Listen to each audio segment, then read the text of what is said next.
Hi there, it's Llarold, and today I'm going to talk about how to level alts quickly in Dragonflight. First off, let me say I think Dragonflight is the most alt-friendly expansion ever, certainly one of them. The talent system bakes so much power into every spec, and you're no longer bogged down by slow in-game systems like legendary currency grinds, or soulbind unlocks, artifact power grinding, or azurite power unlocks. I don't miss any of that. Leveling alts in Dragonflight is pretty speedy, and while not everything is account-wide, a surprisingly large number of things are. Dragon riding glyphs, renown level-based content unlocks like dragon riding race world quests, community feasts, the siege on Dragon whatever keep, and even minor side content talent systems like the Cobalt Assembly power system are all account-wide.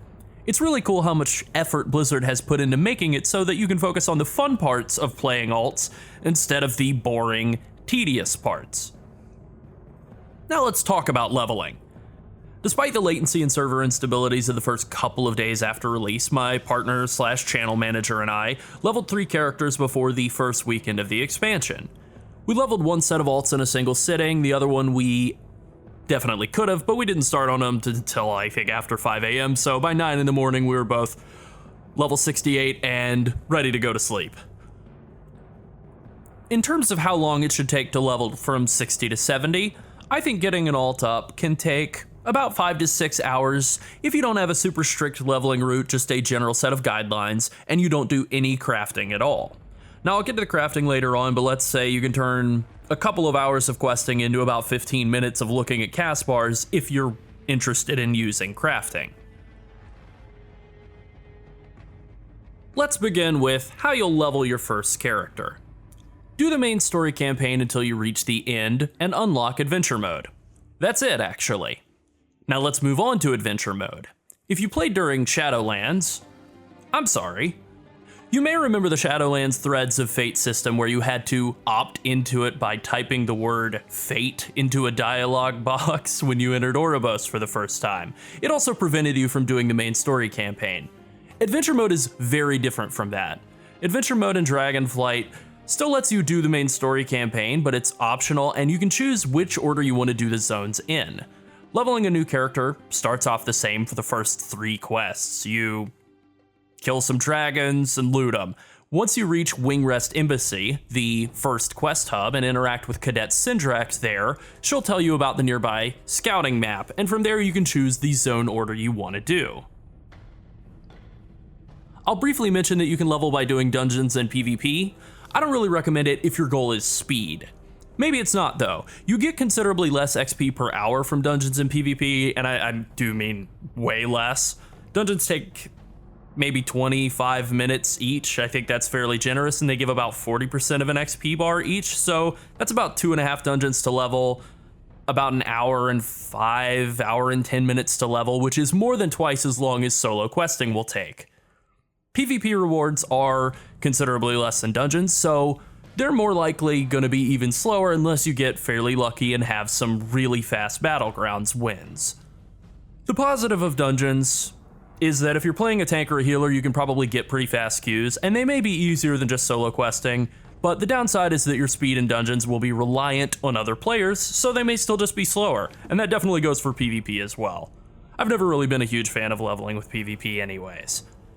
You can just shut your brain off and kind of mindlessly shamble through dungeons like a zombie. That's probably the best part of it. Your gear will also come out of there pretty good as well, since you're going to be getting a steady stream of upgrades from bosses and dungeons. The best main way to level in Dragonflight is through questing.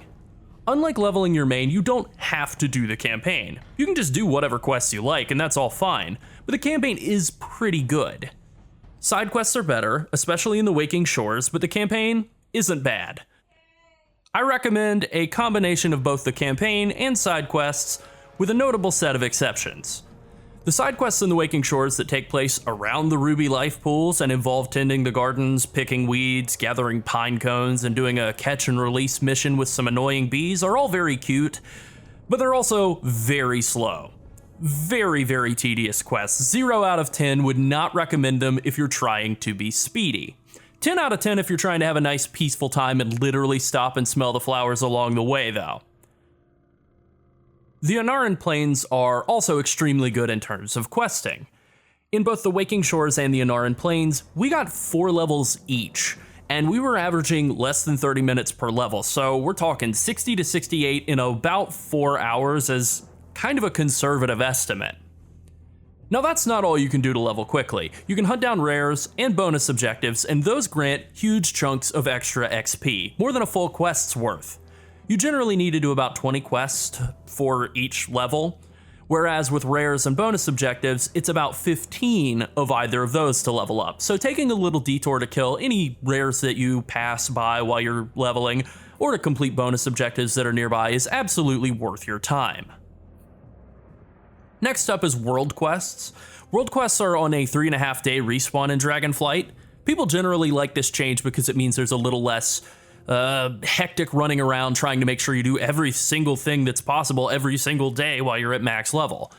But it also means there aren't that many world quests to actually do if you wanted to level through doing world quests. I think it's fine.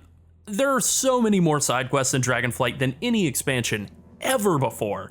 And the world quests are, they're alright, but the side quests are very rewarding. Lots of reps, some okay gear rewards while you're leveling as well. So you don't really need world quests, but they can be a decent supplemental option if you're near them and, you just want to step over and do one of those. Finally, we're on to professions, and this is the real juice. Maybe I shouldn't have saved this best part for last, but on the other hand, consider it a reward for sticking around. Crafting and gathering professions are both fantastic for leveling. Let's start with gathering professions since they're quite a bit simpler. Gathering professions are a good option if you want a little bit of extra juice while leveling and you don't want to spend any gold. In fact, you'll make gold. Each herb or mining node that you gather grants you about 0.5% of a level, which doesn't sound like a lot, but that's only 200 nodes for a full level, and you can very reasonably grab 200 nodes while leveling to 70. So basically, having a gathering profession can shave about an entire level off of the whole process. While we were leveling our 3rd characters together, Sunset was playing an herbalist, and I was not. She made what looked to me like almost 0 effort to go out of her way to pick herbs. I think she cut in to say, "Hey, let me pick this flower real quick," less than half a dozen times. When she hit level 70, I still needed another 20 minutes or so of questing to catch up to her. So gathering professions are good if you want a cheap way to get some extra XP, and you can make a bit of gold at the same time, which is great. You can also use a gathering profession to fuel a crafting profession. A little bit of, extra efficiency and, kind of a 2 birds with 1 stone type of deal. Now let's go over crafting professions, which are the real super speedy method. The first time you craft a recipe, you get a first time crafting bonus. You can even filter by the first time crafting bonus in the profession filter tab.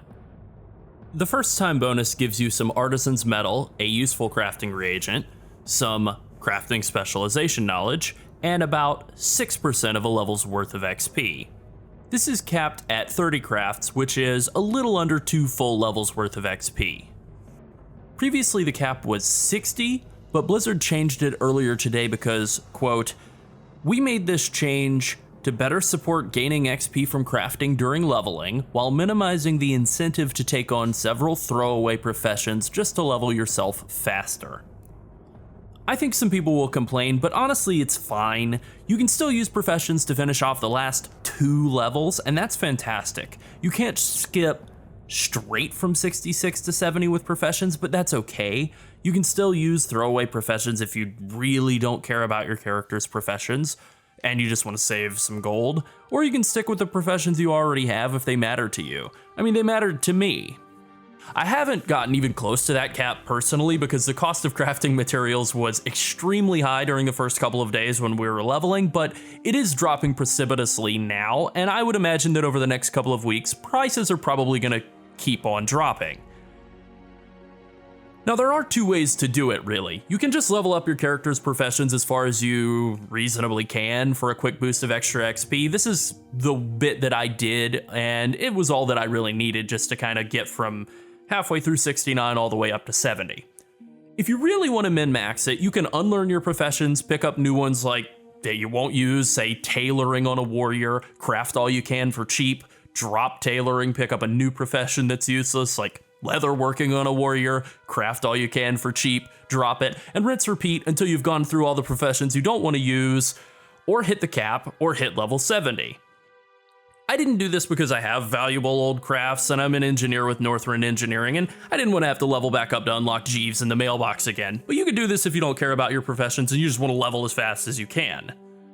One important note here though, you can't do the same profession multiple times. I did double check this just to be sure on an alt I didn't really care about.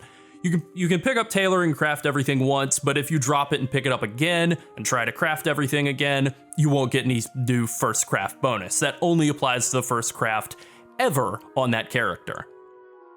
And finally, if you are going to use crafting professions to level up, I would recommend doing it at the end of the leveling process. You get a huge boost of XP no matter whether you're doing the crafts at level 60 or 69, you can essentially craft your way to 2 full level ups in under 20 minutes, so doing them when you're level 68 or 69 and enemy HP and damage values are scaled way up, and completing quests is a lot more painful, is a much better use of your time than doing them at, say, level 60 when enemies are a lot easier to kill and quests are faster.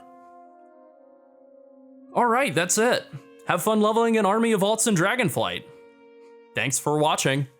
Bye.